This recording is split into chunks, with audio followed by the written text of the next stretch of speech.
누가 만든 거예요, 이거? 이런 제품 만들어 놓고 고양이 보호자들 현혹하고, 이거 완전 마케팅으로 후려치는 거예요. 너무 인간 중심적인 사고다.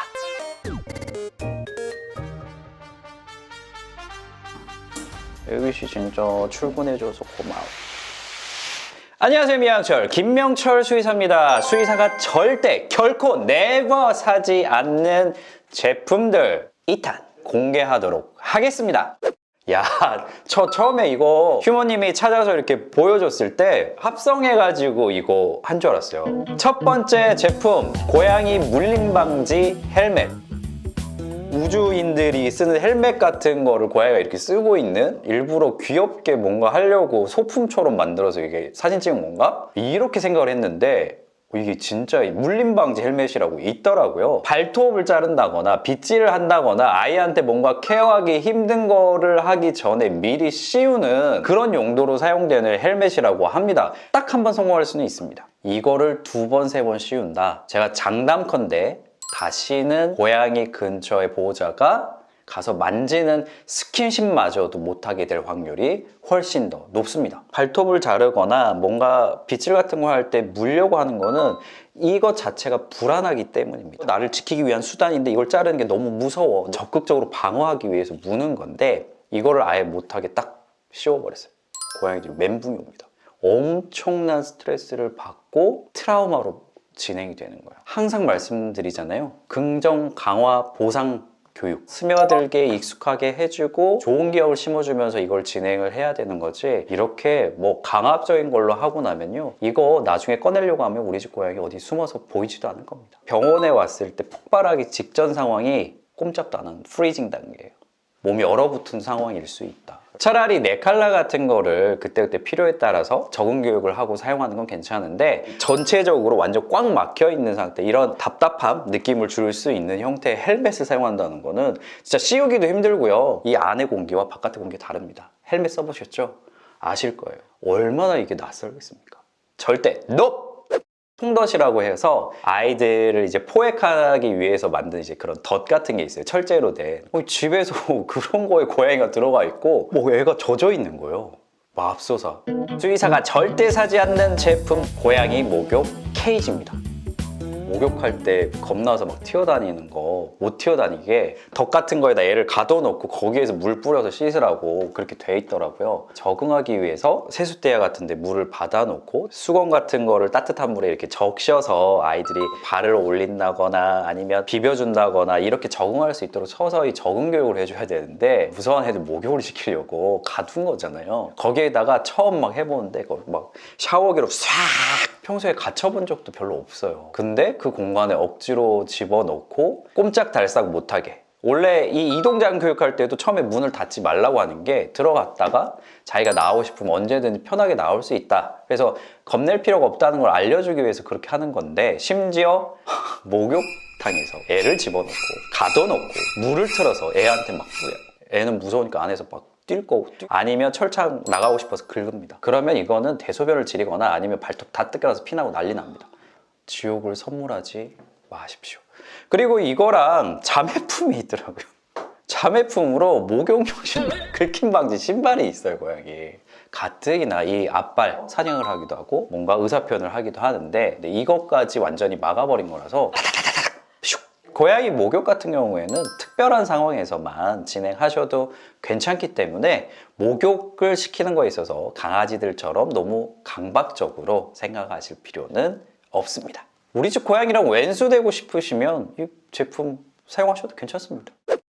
요새 광고도 많이 나와요. 그리고 너무 좋을 것 같은데 살 생각이 전혀 없습니다. 바로 고양이 자동 화장실. 최첨단 기술을 통해서 깔끔하게 청소를 바로바로 해주고요. 우리 집 고양이가 몇 번 화장실을 갔는지, 체류 시간은 얼마나 있었는지, 이런 정보들까지 알 수 있다는데 왜 아직까지 문명의 이기를 활용할 줄 모르는 거 아니야? 하지만 고양이 로봇 화장실을 아직까지 사용하지 않는 이유는 확실합니다. 크기를 한계를 가질 수밖에 없습니다. 단가를 맞추기 위해서는 크기가 아이들이 편안하게 사용할 만큼 완전히 커질 수가 없다는 부분, 기능적인 부분에서 모래를 자동적으로 대소변을 치워줘야 되기 때문에 화장실이 다 원형이고 꽉 틀어막혀 있어요. 굴처럼 생긴 화장실 형태의 약간 비좁은 공간으로 아이들이 대소변을 보기 위해서 접근을 해야 된다는 점이 가장 답답한 지점이고요. 선생님이 써보셨어요? 라고 할 수도 있잖아요. 제가 상담을 하면서 이런 화장실을 구비한 집에 대소변 실수를 하는 담요 과정이 있어요. 이런 경우에 제가 그냥 오픈형 일반 화장실을 같이 테스트용으로 제공을 하거든요. 고양이들마다 성향이 다를 수 있으니까. 근데 일주일 뒤에 상담해 보면 선생님 저희 집 고양이들이 화장실 한 개만 써요. 그 화장실 한 개는 결국 그냥 오픈형. 제가 가서 고양이들한테 야, 저 이거 써. 왜 고양이가 그렇다고 쓰겠습니까? 지금 만약에 로봇 화장실을 고양이들에게 제공하고 계시다면 화장실 하나쯤 그냥 일반 화장실을 한번 줘보세요. 기호성 올림픽을 꼭 한번 해주시고 판단하면 좋을 것 같습니다.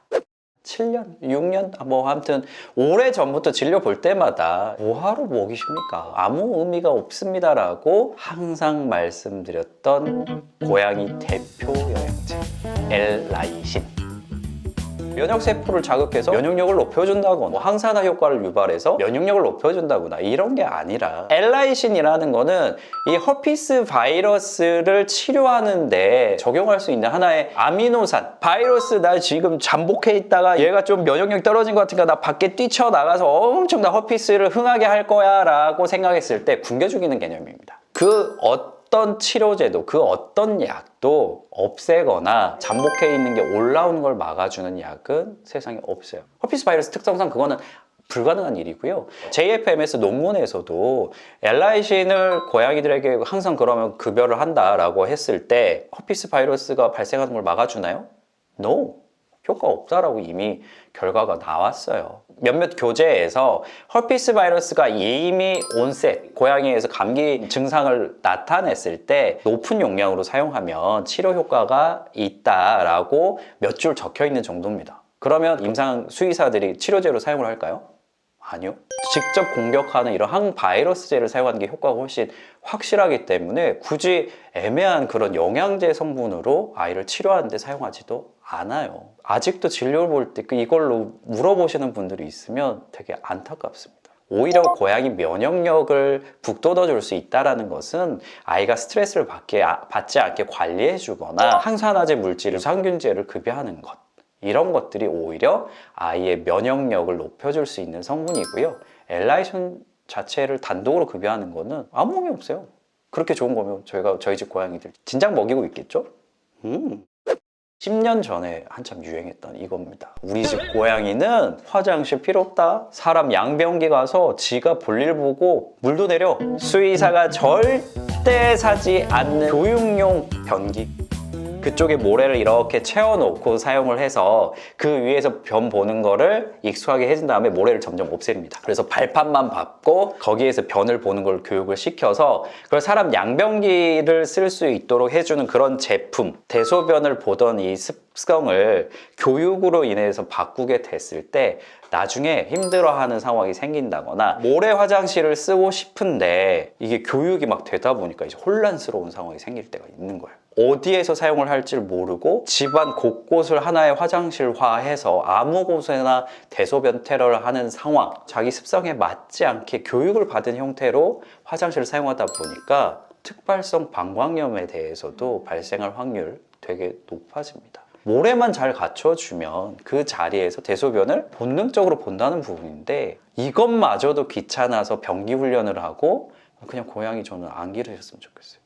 이미 교육이 그럼 다 돼버린 경우는 어떻게 하냐. 사람 화장실 접근성을 더 쉽게 언제든지 잘 접근할 수 있도록 해주시고 변기 자체도 그럼 방지할 수 있는 것들 붙여주시고 올라가는 길 힘들지 않도록 접근성에 대해서 더 편안하게 해주시는 것 정도. 휴머님이 길에서 집에 들이게 된 꽃냥이 같은 경우에는 데려와서 보니까 이미 교육이 끝나 있는 그 전 보호자가 이미 변기냥이로 훈련을 시켜놨더라고요. 근데 이 친구 마지막에 빨성 방광염 엄청나게 발생했고요. 2차적으로 신장에 문제까지 오는 상황까지 있었어요. 고양이 습성에 맞지 않는 이런 사람 욕심만 부리는 교육 하지도 마시고 우리 집 고양이한테 시도해볼 생각도 하지 않으셨으면 좋겠습니다. 수의사가 정말 거들떠보지도 않는, 쓰지 않는 고양이용 제품들, 진짜 저런 게 있었어? 라고 생각할 만한 기상천외한 것들도 있고요. 마지막으로 드리고 싶은 말씀 한 가지. 고양이들 중에 특이한 친구들이 있습니다. 오? 우리 집 고양이 이거 너무 좋아하는데요? 그런 예외인 것 같더라도 선택권을 주고 그렇지 않은 경우라고 하면 절대 처음부터 그냥 안 쓰시는 게 좋습니다. 자, 오늘의 컨텐츠가 유익하셨다면요, 구독과 좋아요, 알림 설정까지 부탁드리겠습니다. 그러면 다음 시간에 또 만나요. 안녕.